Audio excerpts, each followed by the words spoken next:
Professor का topic 3 लेके मैं आ गई हूँ आप लोगों के साथ। तो मैं आपको बता दूँ कि तैयारी जो है वो बेसिक से हो रही है, और मैं जितना भी बेसिक चीज़ जो हमें ज़रूरत है, बेसिक कॉन्सेप्ट क्लियर हो हमारा, उसके लिए मैं आप लोग को अपलोड कर रही हूँ। तो पहले मैं चैप्टर का मतलब डिटेल देती हूँ उस टॉपिक के बारे में, उसके बाद उसका क्वेश्चन आंसर होता है। तो वीडियो को बिना स्किप किए देखें ताकि आपको इससे पता चले। पहले जब आप टॉपिक को अच्छे से एनालाइज करोगे ना, तो लास्ट में आप क्वेश्चन आंसर भी ईजिली सॉल्व कर पाओगे। ठीक है, तो क्वेश्चन आंसर भी है, आराम आराम से टॉपिक को देखा जाए। और बारे में बेकारी क्या है? तो आमदनी, रोजगार एक ऐसा क्रियाकलाप है जिसमें कोई व्यक्ति जीवन यापन के लिए साधन अर्जित करता है, अर्थात यह साधन नगद अथवा वस्तु के रूप में हो सकता है। यही अर्जित साध्य आमदनी कहलाती है। बेकारी के अंतर्गत हम देखेंगे कि आमदनी क्या है। तो आमदनी क्या है? रोजगार जो हम लोग करते हैं ना, कोई भी काम, उससे जो हमें वस्तु या फिर जो रुपए मिलते हैं, आज तो रुपए के रूप में मिल रहे, पहले तो वस्तु के रूप में ही उसका मतलब भुगतान किया जाता था। तो उनको क्या कहते हैं? आमदनी कहते हैं। ठीक है, उसके बाद बोला कि बेकार या बेरोजगारी क्या है? बेरोजगारी, ठीक है, जो व्यक्ति ऐसा क्रियाकलाप करने में असफल रहता है, जो व्यक्ति ये जो रोजगार की क्रिया है ना, ये रोजगार की क्रिया नहीं करता और जिनके पास आमदनी नहीं होती है, वो क्या होता है? बेकार होता है। ठीक, रोजगार करके जो हम लोग डेली आय अर्जित करें ना, जो वो काम नहीं करता है, वो होता है बेकार। बेकार या फिर बेरोजगार। ठीक है, आगे देखते हैं हम लोग कि जब कोई व्यक्ति जब व्यक्ति को कार्य करने की इच्छा हो, उसे मनपसंद कार्य नहीं मिल पाती है, तो वो बेकारी दंश झेलते हैं। सही बात है, जब कोई कार्य करने के लिए इच्छुक हो, जैसे हम लोग क्या है, डिग्री लेके मतलब इंतजार कर रहे हैं कि हमें भी रोजगार मिले, तो हम लोगों को रोजगार नहीं मिल रहा है। बिहार में ऐसे कई लोग हैं जो अच्छे खासे अच्छे पोस्ट पे पढ़ लिख रहे हैं, अच्छे हष्ट पुष्ट है शरीर से, दूसरा भी काम कर सकते हैं, तो उन लोगों को रोजगार नहीं मिल रहा है। तो उनको क्या, बेरोजगारी का दंश मतलब बेरोजगारी का मतलब जहर झेलना पड़ता है, मार झेलना पड़ता है। ठीक, बेकारी एक आर्थिक समस्या है। बेकारी क्या है? एक आर्थिक समस्या है जिसका गरीबी से घनिष्ठ संबंध है। गरीबी जो है ना, उससे अगर व्यक्ति बेकार होगा, बेरोजगार होगा, तो निश्चित है कि वो गरीब भी होगा। ठीक, अगर हम रोजगार नहीं करें, मेरे पास आय नहीं आ रहा, तो हम अपना मूलभूत आवश्यकता को पूरा नहीं कर पाएंगे। तो मैंने आपको पहले बताया है कि जो व्यक्ति अपनी मूलभूत न्यूनतम आवश्यकताओं को भी नहीं पूरा कर पा रहा है, वो क्या है? गरीब है। तो इस हिसाब से आपको समझ में आ गया ना कि गरीब जो व्यक्ति बेरोजगार होगा वो गरीब भी होगा। ठीक, इसीलिए बेरोजगारी और गरीबी का एक घनिष्ठ संबंध है, बहुत अच्छा रिलेशन है। अर्थव्यवस्था में व्यक्ति प्रचलित मजदूरी पर काम करना चाहता है। अर्थव्यवस्था में जो प्रचलित मजदूरी दर है ना, उस पर काम करना चाहता है कि उसको पता है कि अगर हम दिन भर मजदूरी करेंगे किसी का, तो हमको 250 रुपये मिलेगा, तो उस दर पे भी वो काम करना चाहता है, लेकिन उसको काम नहीं मिलता है, तो उसको बेकार और बेरोजगार कहा जाता है। अतः बेकारी की धारणा में दो मुख्य बातें आती है: काम खोजना, काम के लिए उपलब्ध होना। पहला तो आता है कि काम खोजना, एक व्यक्ति जो काम खोज रहा है, और दूसरा जो काम के लिए पहले से उपलब्ध है। श्रम बल जनसंख्या में वे लोग शामिल होते हैं जिनकी उम्र 15 से, अब ऐसा नहीं कि बुजुर्ग है ना, बुजुर्ग है या फिर बच्चे हैं, तो उन लोगों को बेरोजगार नहीं कहा जाएगा। जो 15 से 59 के बीच में रहते हैं ना, उनको बेरोजगार कहा जाएगा, अगर वो काम नहीं कर रहे हैं तो। ठीक है, याद रखिएगा। नेक्स्ट हम लोग देखेंगे भारत में ग्रामीण क्षेत्रों में श्रम शक्ति। भारत में जो ग्रामीण क्षेत्रों में श्रम शक्ति है वो देखिए, पहले पुरुषों के और महिलाओं की देखेंगे। तो पुरुषों में कितना है? 85.4% श्रम शक्ति। श्रम शक्ति मतलब बल है उसके पास, काम करने के लिए वो योग्य है, उतने की मैं जनसंख्या बता रही हूँ, 85.4%। और महिला की है 45.6%। इतनी वैलिडिटी है, लेकिन काम, श्रम शक्ति है लेकिन काम क्या है? इतने लोग, अगर इतने लोग एलिजिबल होते, इतने लोग काम करते, पुरुषों में 85.4%, महिलाओं में 45.6%, तो क्या भारत में गरीबी देखने को मिलती? नहीं मिलती। लोग अच्छे मतलब अच्छा काम करते, अर्थव्यवस्था और भी विकसित होती, लेकिन ऐसा है नहीं। अब देखिए ग्रामीण क्षेत्रों में कितना है। ग्रामीण क्षेत्रों में पुरुषों में 78.6 श्रम बल, महिलाओं में 20.9 श्रम बल। ठीक है, लेकिन ये काम करने के लिए काम नहीं है इन लोगों के लिए। ठीक है, अब है शहरी क्षेत्रों में। शहरी क्षेत्रों में हम लोग देखेंगे तो पुरुषों में कितना है? 66.2, मतलब पुरुषों में 60, पुरुष और महिला दोनों मिला के अगर हम लोग देखेंगे तो 66.2 है ग्रामीण क्षेत्रों में, और पुरुष और महिला दोनों मिला के देखेंगे तो 51.1 है शहरी क्षेत्रों में। ठीक, इतने श्रमिक है, मतलब श्रमिक है काम करने के लिए। बिहार में कितने हैं? बिहार में अगर पुरुषों में देखेंगे तो 86.9, बाप रे बाप, श्रम बल है 86.9, लेकिन बिहार में क्या ऐसी स्थिति है? बेरोजगारी तो इतनी है कि मत पूछो, लोग गरीबी है, गरीबी रेखा से नीचे ही जीवन यापन कर रहे हैं। ठीक, अब शहरी क्षेत्रों में 75.7, महिला की 28.9 ग्रामीण क्षेत्रों में, और शहरी क्षेत्रों में 12.5, इतने श्रम बल है। ठीक, आगे देखेंगे। कुल कितना हो गया, कुल हो गया 59.2, महिलाओं में हो गया 48.4। ठीक। राष्ट्रीय मानव अधिकार आयोग रिपोर्ट कब लागू हुआ था, याद रखिएगा 2001 में। राष्ट्रीय मानव अधिकार आयोग रिपोर्ट 2001 में लागू हुआ था। इसी के तहत ग्रामीण बेरोजगार, मौसमी बेरोजगार, ग्रामीण बेरोजगार कितने प्रकार के होते हैं, मौसमी बेरोजगार होते हैं, छिपी हुई बेरोजगारी होती है, प्रश्नन बेरोजगारी होती है। ठीक। शहरी बेरोजगारी कैसी कैसी होती है, शिक्षित बेरोजगारी होती है, औद्योगिक बेरोजगारी होती है, तकनीकी बेरोजगारी होती है। इसके बारे में हम लोग डिटेल में चर्चा करेंगे अभी आगे। ठीक है। अब देखिए मौसमी बेरोजगारी में क्या होता है। मौसमी बेरोजगारी में मौसम में परिवर्तन द्वारा उत्पन्न बेकारी को मौसमी बेरोजगारी कहा जाता है। जो मौसम में परिवर्तन हो रहा है ना, जैसे कि देखिए ग्रामीण क्षेत्रों में तो अधिकांश जनसंख्या कृषि में लगी हुई है, तो अगर कृषि का काम करना, तो आपको मालूम है कि भारत की जो जनसंख्या जो कृषि में लगी हुई है वो अभी भी मानसून पर निर्भर है। तो मौसम में परिवर्तन हुआ, जैसे अभी हम आपको ठंडा का एग्जाम्पल दे रहे हैं, ठंडा का सीजन चल रहा है अभी। क्या खरीफ फसल उगाई जा रही है, गेहूँ और सरसों उगाया जा रहा है। ठीक। आलू उगाया जा रहा है। तो सरसों का फूल आपको पता है, अगर अभी इतना ठंडा मौसम नहीं करेगा ना, तो सरसों के फूल में लाही पड़ जाएगी, और जब सरसों के फूल में लाही पड़ जाएगी तो सारा सरसों वो फूल को खराब कर देगी, सारा सरसों नष्ट हो जाएगा, प्रोडक्शन हो पाएगा, नहीं हो पाएगा। तो अभी एकदम मौसम अचानक से अगर बदल दे, धूप करने लगे, तो क्या होगा, मौसम में परिवर्तन के द्वारा फसल बर्बाद हो जाएगी और लोग मौसमी बेरोजगार हो जाएंगे। ठीक। अब फिर उसके बाद खेती के मौसम में काम मिलना, और खेती में मतलब मौसम बदल जाएगा तो काम भी नहीं मिलेगा, प्रोडक्शन ही नहीं होगा, तो लोग रखेगा, काम पे नहीं रखेगा, कटाई बुनाई सब में उसको नुकसान हो जाएगा। कृषि क्षेत्र मानसून पर निर्भर रहती है, इसके वजह से। अब कृषि व्यवसाय के चरण, कृषि व्यवसाय के 4 चरण होते हैं। पहले रोपनी, पटौनी, निकौनी, कटनी। रोपनी होती है, पहले रोपा जाता है। पटौनी होती है, पटाया जाता है पानी खेतों में। निकौनी होती है उसके बाद, और उसके बाद कटनी होती है, फसलों की कटाई होती है। छिपी प्रश्नन बेरोजगारी, छिपी प्रश्नन बेरोजगारी क्या होती है भाई। प्रश्नन बेरोजगारी के अंतर्गत लोग नियोजित प्रतीत होते हैं। देख लीजिए, छिपी बेरोजगारी क्या है, लोग नियोजित मतलब देखने में लग रहा है कि वो व्यक्ति काम कर रहा है, लेकिन कर क्या रहा है, कुछ नहीं, शून्य है। ठीक है। प्रश्नन बेरोजगारी के अंतर्गत लोग नियोजित प्रतीत होते हैं, उनके पास भूखंड होता है, एक जमीन का टुकड़ा होता है जहां उन्हें काम मिलता है। ऐसा प्राय कृषि में होता है। ऐसा कहाँ होता है, कृषि में होता है, कृषि क्षेत्रों में। जैसे एक परिवार में 5 लोग हैं ना, 5 लोग एक ही काम में लगे हुए हैं, पता चला प्रोडक्शन आपको पहले भी बताया 30 क्विंटल ही हो रहा है। ठीक। तो अगर इन 5 लोगों में से 3 लोग भी उस काम को करता है, तो भी प्रोडक्शन 30 क्विंटल ही होगा। तो हम क्यों 2 लोग अलग जाके क्यों नहीं काम करें। 2 लोग अगर अलग काम करते हैं तो उन लोग को उसके हिसाब से 1,000 रुपया भी अगर वेतन मिलेगा तो 2,000 घर में एक्स्ट्रा आएगा। ठीक। तो वो चीज़ इस तरह की बेरोजगारी को क्या कहते हैं, छिपी बेरोजगारी कहते हैं।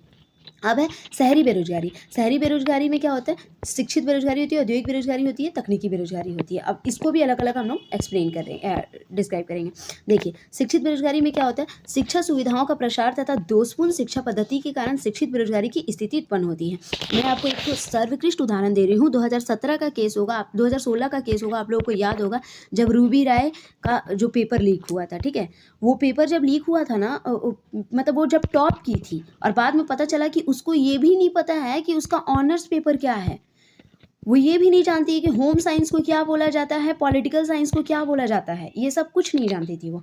तो वो कैसे टॉप की थी, क्योंकि उसके चाचा उस स्कूल में काम करते थे, और उसके चाचा उस स्कूल में काम करते थे, तो इसका मतलब आप समझ ही रहे हो, उसको टॉप कर दिया। तो ये गलत चीज़ है। ये जो दोषपूर्ण शिक्षा नीति है ना, इसकी वजह से कितने लोग पिछड़ गए। अभी जो भी वैकेंसीज आती है, जो भी लोग फॉर्म भरते हैं, इतना कंपटीशन, एग्जाम में भी इतना काला बाजारी हो रहा है, इतना चोरी हो रहा है कि लोग पैसा दे के उस सीट को ही खरीद ले रहे हैं। जो एलिजिबल है, जो इतना मेहनत कर रहा है रात दिन, वो पीछे ही रह जा रहा है कहीं ना कहीं। तो ये चीज़ नहीं होनी चाहिए। ये सब दोष है, शिक्षा पद्धति का बहुत बड़ा दोष है। ठीक। तो शिक्षित बेरोजगारी की स्थिति उत्पन्न होती है, अर्थात पढ़े लिखे लोगों को जब रोजगार नहीं मिलता ना, तो इसे शिक्षित बेरोजगारी कहते हैं। कोई पढ़ा लिखा है, उसको रोजगार नहीं मिल रहा है। आज मैट्रिक स्नातक, इतना स्नातक होता है, मतलब मैट्रिक का पढ़ाई करके, इंटर का पढ़ाई करके, पीजी करके, यूजी करके, पीजी करके लोग बैठा हुआ है। लोग सोच रहे हैं कि हमको यहाँ इधर जॉब मिले, उधर जॉब मिले, लेकिन मिलता नहीं है। तो ये सब शिक्षा दोषपूर्ण शिक्षा पद्धति के कारण है। नियोजन में जो शिक्षा उस समय शिक्षकों की जो भर्ती हुई थी नियोजन में, उस समय डिग्री प्राप्त शिक्षकों को ले लिया गया था, लेकिन ये नहीं पता कि वो डिग्री प्राप्त है। अरे उसका इंटरव्यू होना चाहिए, उसका एग्जाम होना चाहिए, पता तो चले कि वो कितना पानी में है। तो यहाँ तो एग्जाम में भी घोटाला हो जा रहा है। तो इसकी वजह से शिक्षा पद्धति बहुत खराब है। यहीं की नहीं, लेकिन यहाँ अधिकांश ज़्यादा है। यहाँ की मात्रा औरों की अपेक्षा बहुत अधिक है। ठीक है। औद्योगिक बेरोजगारी में हम लोग देखेंगे, वर्तमान औद्योगिक बेरोजगारी का जो दौर है, वो औद्योगिक प्रसार का ढांचा आधुनिक तकनीकी पर आधारित होने के कारण मानव श्रम शक्ति का उपयोग कम होता है। अब देखिए, वर्तमान जो औद्योगिक विकास का मतलब दौर है, लोग क्या चाहता है कि उद्योगों का विकास हो, जहाँ पे हमको रोजगार मिले। अब उद्योगों का विकास कब होगा, जब आपको तकनीक का नॉलेज होगा। मशीन आपको चलाने आएगा तब तो आप उद्योगों का विकास करेंगे ना। तो यहाँ पे औद्योगिक बेरोजगारी जैसे-जैसे बढ़ रहा है, उसके हिसाब से तकनीक भी बढ़ रहा है, तकनीक का लागत अधिक हो रहा है, इसकी वजह से मज़दूरों की छँटनी हो जा रही है और उन लोगों को फिर बेरोजगारी का सामना करना पड़ रहा है। अब है तकनीकी बेरोजगारी में मैंने आपको बता दिया वर्तमान समय में जो तकनीकी परिवर्तन हुआ इसके फलस्वरूप शहरों में यह बेरोजगारी अधिक देखने को मिली है। आधुनिक युग में नए-नए तकनीक के कारण पूर्व में कार्यरत जो श्रमिक थे जो छँटाई मतलब ये करते थे, हाथ से काम करते थे, उन लोगों को छँटाई हो गई। मशीन काम कर रहा है, हैंडलूम साड़ियों की बिक्री कम हो गई। क्यों कम हो गई? क्योंकि कपड़ा मिल का मतलब हो गया, उद्भव हो गया। कपड़ा मिल में अच्छे से अच्छे कपड़े बनाए जा रहे हैं, तो अब क्या हो रहा है? हैंडलूम साड़ियों को कोई नहीं खरीद रहा। हैंडमेड वस्त्रों को, हैंडमेड आभूषणों को, हैंडमेड आपका जो भी चीज़ मिलता है बाज़ार में, उ उन सबको कोई कोई डिमांड नहीं है। क्यों? क्योंकि मशीन उससे अच्छा फिनिशिंग दे रहा है, तो इसलिए मशीन की तरफ सबका ध्यान जा रहा है। फिर बोला बेकारी का जन्म। बेकारी का जन्म होता कहाँ पे है? कैसे होता है? सबसे पहले अत्यधिक जनसंख्या के कारण। अगर जनसंख्या अधिक होगी, एक परिवार में ही ले लीजिए, एक परिवार में माता है, पिता है, अगर वो शिक्षित है लेकिन कहीं काम नहीं कर रहे हैं, ठीक? तो एक बच्चे भी हो गई हैं। तो अब आप बताइए कि अगर वो कहीं काम नहीं करे तो आय कहीं से नहीं आएगा, तो क्या इस बच्चा को शिक्षा दे पाएँगे वो? अच्छी शिक्षा दे पाएँगे? नहीं, नहीं दे पाएँगे। हालांकि मानते हैं वर्धा योजना के तहत गांधी जी ने कहा था कि 6 से 14 वर्ष के बच्चों को शिक्षा अनिवार्य शिक्षा, वो भी निःशुल्क, उसके लिए पैसा नहीं लगेगा। लेकिन ये 6 से 14 वर्ष की शिक्षा में गुणवत्ता है? नहीं है। आज के जनरेशन में लोग सोचते हैं, जो जितना अधिक हमारा सोचता नहीं मेरा बच्चा प्राइवेट स्कूल में पढ़े, अच्छे स्कूल में पढ़े, जहाँ पे उसको शिक्षा में गुणवत्ता, क्वालिटी ऑफ एजुकेशन मिले, ठीक? तो जनसंख्या अधिक होगी, अब उसी में फैमिली वाले बोलेंगे कि एक नहीं है तो 2 कर लो, 3 कर लो। क्या ऐसा करने से सबका परवरिश सही ढंग से हो पाएगा? सबको अच्छी शिक्षा मिल पाएगी? सबका देखभाल अच्छे तरीके से हो पाएगा? नहीं हो पाएगा। जब तक मैं खुद एलिजिबल ना हो जाऊँ, जब तक वो पर्सन खुद कुछ कमाने ना लगे, खुद कुछ अर्न ना करने लगे, तब तक वो जनसंख्या बढ़ा के कोई फ़ायदा नहीं। तो ये जनसंख्या में भी रुकावट कब होगा? जब इंसान शिक्षित हो। शिक्षित नहीं रहेगा तो उसको पता ही नहीं रहेगा कि मेरे को क्या करना है, क्या नहीं करना। उसको क्या भेड़-बकरी, जानवर और पशुता इंसान की तभी खत्म होती है, पशुपन इंसान का तभी खत्म होता है जब वो क्या हो? शिक्षित हो जाता है, ठीक? तो अब अत्यधिक जनसंख्या की वजह से क्या-क्या होता है देख लीजिए। छिपी हुई बेरोजगारी उत्पन्न हो जाती है, मौसमी बेरोजगारी उत्पन्न हो जाती है, शिक्षित बेकारी उत्पन्न हो जाती है और औद्योगिक और तकनीकी बेकारी भी उत्पन्न हो जाती है। अब अशिक्षा मैंने आपको बता दिया, अगर लोग शिक्षित नहीं होंगे तो सबसे ज़्यादा बेरोजगार होंगे, क्योंकि उनके पास एजुकेशन ही नहीं है, तो क्या समझेंगे कि कौन सा व्यापार, कौन सा बिज़नेस को कैसे खड़ा किया जाए। तो शिक्षा बहुत महत्वपूर्ण है। भारत में 2001 में आप देख सकते हैं कितने लोग अशिक्षित थे। 34.62% जनसंख्या जो थी वो अशिक्षित थी। अब बिहार में तो ये इसका डाटा बहुत अधिक है, 53% लोग अभी अशिक्षित ही हैं, ठीक? फिर उत्तरी बिहार में बाढ़ की वजह से बहुत ज़्यादा फसलें खराब हो जाती थी। दक्षिणी बिहार में सूखा की वजह से 15 नवंबर 2000 को बिहार झारखंड का अलगाव हुआ था। याद रखिएगा, 15 नवंबर 2000 को बिहार झारखंड अलग हो गए थे। औद्योगिक नगर जो था वो झारखंड में पड़ गया था सारा, जो है जमशेदपुर, बोकारो, रांची, धनबाद, ये सब झारखंड में चले गए थे, जिसकी वजह से जो बिहार की स्थिति है और भी खराब हो गई थी, ठीक? राष्ट्रीय ग्रामीण रोजगार गारंटी योजना, इसे नरेगा योजना का बहुत लोग को फुल फॉर्म नहीं याद रहता है, तो याद रख लीजिएगा, नेशनल रूरल एम्प्लॉयमेंट गारंटी योजना। इस योजना के तहत क्या-क्या प्रावधान किए गए थे वो भी मैं आपको बताऊंगी। ये योजना सर्वप्रथम कब लागू हुई थी? 2 फरवरी 2016 को लागू हुई थी, याद रखिएगा, 2 फरवरी 2016 को। भारत के 27 राज्यों में और 80,000 ग्राम पंचायत, 27 राज्यों में, 2000 जिलों में और 80,000 ग्राम पंचायत में लागू किया गया था। वर्तमान में यह रोजगार का नाम परिवर्तित करके प्रधानमंत्री राष्ट्रीय ग्रामीण रोजगार योजना रख दिया गया है। प्रधानमंत्री राष्ट्रीय ग्रामीण रोजगार योजना रख दिया गया था। कब बदला था? 15 अगस्त 2006 को। 15 अगस्त 2006 को बदलाव किया गया था इसमें। लागू कब हुआ था? 2 फरवरी 2006 को। 2 फरवरी 2006 को जब ये लागू हुआ था तो किस नाम से लागू हुआ था? नेशनल रूरल एम्प्लॉयमेंट गारंटी योजना, राष्ट्रीय ग्रामीण रोजगार गारंटी योजना। इसी को बदल के प्रधानमंत्री राष्ट्रीय ग्रामीण रोजगार योजना रख दिया गया था। कब? 15 अगस्त 2006 को, ठीक? नेक्स्ट हम लोग देखेंगे इसमें कौन कौन सी बातों को शामिल किया गया था। सबसे पहले प्रत्येक परिवार की एक वित्तीय वर्ष में 100 दिनों की रोजगार दी गई है। प्रत्येक परिवार को एक वित्तीय वर्ष में 100 दिनों के लिए रोजगार मुहैया कराया ही जाएगा। न्यूनतम मजदूरी प्रति व्यक्ति 60 रुपये निर्धारित की गई थी उस समय। 2006 की मैं बात कर रही हूँ। उस समय न्यूनतम मजदूरी कितना? 60 रुपये निर्धारित की गई थी। 15 दिनों तक न्यूनतम मजदूरी, याद रखिएगा, अधिकतम नहीं न्यूनतम। 15 दिनों तक रोजगार ना मिलने पर बेरोजगारी भत्ता का प्रावधान है। 15 दिनों तक रोजगार अगर नहीं मिलेगा तो भाई उसको बेरोजगारी भत्ता भी मिलेगा। रोजगार में 33% महिलाओं की भागीदारी। कार्य के दौरान श्रमिक की आकस्मिक मृत्यु होने पर उसे 25,000 रुपये का हर्जाना भी दिया जाएगा। ये सब प्रावधान किए गए थे। अब देखेंगे, अब सिर्फ सरकार अपनी तरफ से कितना करेगी। सरकार अपनी तरफ से जो भी योजनाएं दे रही है है, चलो उसकी वजह से इंसान को रोज़गार प्राप्त हो रहा है। एक इंसान का अपना भी होना चाहिए कि हम भी कुछ करें, हम भी लोग मेरे अंडर में रोज़गार प्राप्त करें। जैसे कि नॉन गवर्नमेंट ऑर्गेनाइजेशन, बहुत सारी गैर सरकारी संगठनें हैं, ठीक? वो भी अपने अंदर लोगों को रोज़गार देती है। मेरे घर के बगल में एक प्लांट है, वो एनजीओ है, नॉन गवर्नमेंट ऑर्गेनाइजेशन है। वहाँ पे बहुत सारी फीमेल काम करती है 250-300 की मज़दूरी दर पे।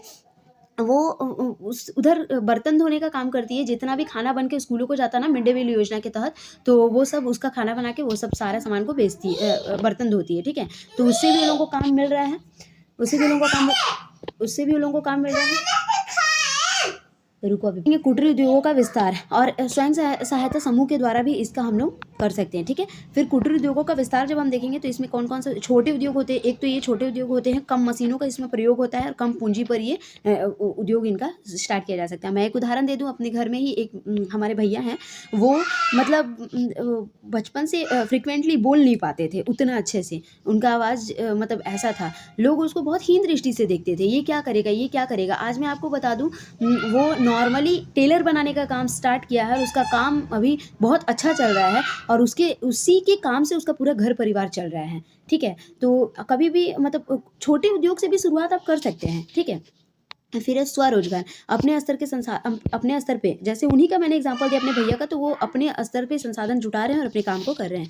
पूंजी और प्रशिक्षण की अवस्था गवर्नमेंट द्वारा पूंजी और प्रशिक्षण की अवस्था तो गवर्नमेंट द्वारा कराई जाती है। अब बेकारी के कारण क्या क्या है? सामाजिक आर्थिक विकृतियाँ, ठीक? सामाजिक आर्थिक विकृतियाँ होगी तो लोग क्या होंगे? बेरोजगार हो जाएंगे। बेकारी के प्रभाव क्या क्या पड़ते हैं? जनशक्ति संसाधन की बर्बादी होती है।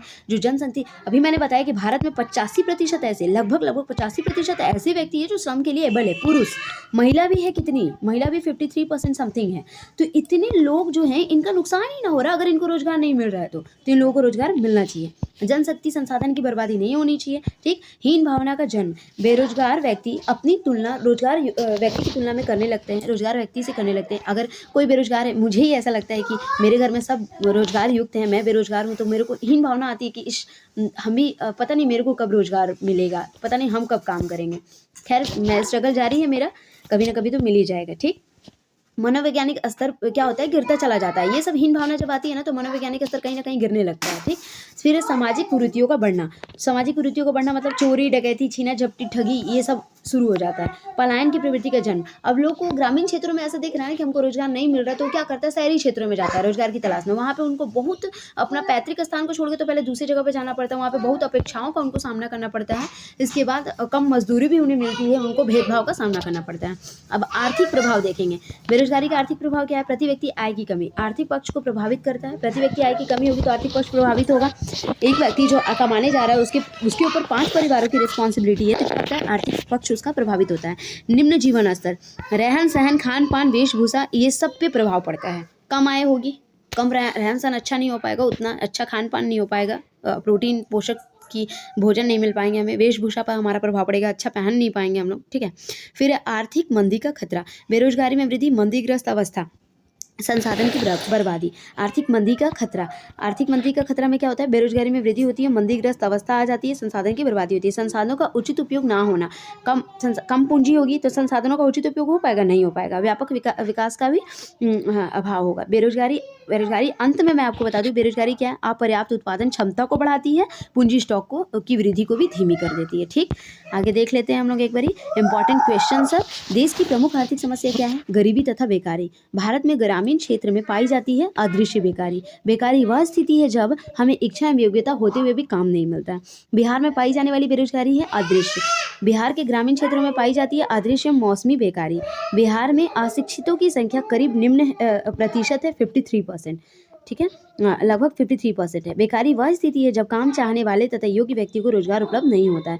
गरीब तथा बेकारी व्यक्ति भारत की प्रमुख समस्या है। ऐच्छिक बेकारी उस स्थिति को कहते हैं जब कोई व्यक्ति प्रचलित मजदूरी दर पर काम नहीं चाहता है। छिपी हुई बेरोजगारी की स्थिति में श्रमिक की सीमांत उत्पादकता नगण्य तथा शून्य होती है। देख लीजिए, छिपी हुई बेरोजगारी होती है ना, तो उसकी सीमांत उत्पादकता भी नगण्य हो जाती है और शून्य हो जाती है। सीमांत उत्पादकता क्या है वो मैं आगे आपको बताऊंगी, ठीक है? भारत में शिक्षित बेरोजगारी का एक प्रमुख कारण है दोषपूर्ण शिक्षा प्रणाली। शिक्षा प्रणाली जो क्या होगी? दोषपूर्ण हो जाएगी। बिहार में छुपी हुई एवं मौसमी बेकारी पाई जाती है। बिहार में बेरोजगारी का एक कारण पेशेवर शिक्षा का अभाव होता है। भारत में बेकारी गंभीर रूप से धारण कर कर रही है। क्या ये सही है? सही है। बेकारी वह स्थिति है जब व्यक्ति को इच्छा एवं योग्यता रहते हुए भी रोजगार प्राप्त नहीं होता है, ये भी सही है। भारत में शिक्षित लोग बेकार नहीं है, गलत। शिक्षित लोग तो बेकार है, बहुत सारे हैं। भारत में रोजगार में लगे व्यक्ति की न्यून रोजगार का शिकार है, सही बात है। भारत में पिछले वर्षों में रोजगार का अस्थायीकरण हुआ है, सही है। भारत में ग्रामीण क्षेत्रों में बड़े पैमाने पर अदृश्य बेकारी विद्यमान है, सही है। फिर भारत में शिक्षित लोगों की बढ़ती हुई बेकारी चिंता का विषय नहीं है, गलत है। बेकारी को दूर करने की दिशा में पंचवर्षीय योजना आंशिक रूप से सफल हुई है, सही है। बिहार में लोग छुपी बेकारी एवं न्यून रोजगार के शिकार हुए हैं, सही है। बिहार में ग्रामीण क्षेत्रों में बड़े पैमाने पर अदृश्य बेकारी विद्यमान है, सही है। बिहार में बेकारी की समस्या लगातार घट रही है, गलत है। एकदम नहीं घट रही है, बढ़ रही है।